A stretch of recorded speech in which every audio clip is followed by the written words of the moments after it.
Back to news. Finland దేశంలో హైదరాబాద్ విద్యార్థి మణిదీప్ రెడ్డి అదృశ్యంపై కేటీఆర్ తీవ్ర ఆందోళన వ్యక్తం చేశారు. అయితే బాధిత కుటుంబానికి అండగా ఉంటానని కూడా భరోసా ఇచ్చారు. వనస్థలిపురం ప్రాంతానికి చెందిన విద్యార్థి ముత్యం రెడ్డి మణిదీప్ రెడ్డి ఉన్నత చదువుల కోసం ఫిన్లాండ్ దేశానికి వెళ్లి గత 45 రోజులుగా ఆచూకీ లేకుండా పోయాడు.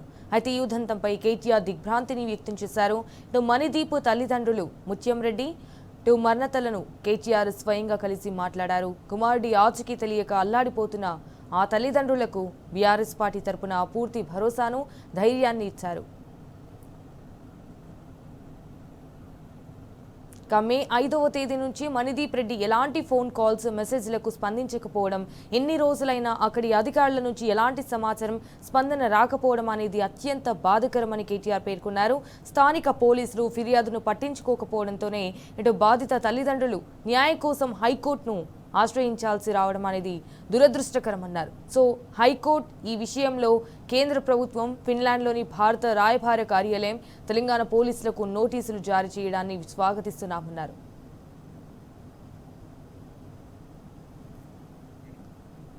మణిదీప్ రెడ్డిని సురక్షితంగా వెతికి పట్టుకునేలా కేంద్ర రాష్ట్ర ప్రభుత్వాలు చర్యలు చేపట్టాలని విజ్ఞప్తి చేశారు కేటీఆర్. కేంద్ర విదేశాంగ శాఖ తక్షణమే రంగంలోకి దిగాలని తెలంగాణ పోలీసులు, రాష్ట్ర ప్రభుత్వం ఈ కేసును అత్యంత ప్రాధాన్యత కలిగిన అంశంగా పరిగణించాలని కోరారు. ముత్యం రెడ్డి కుటుంబానికి బీఆర్ఎస్ పార్టీ అన్ని విధాల అండగా ఉంటుందని, మణిదీప్ రెడ్డి సురక్షితంగా ఇంటికి తిరిగి వచ్చే వరకు తమ వంతు పోరాటం చేస్తామని కేటీఆర్ హామీ ఇచ్చారు.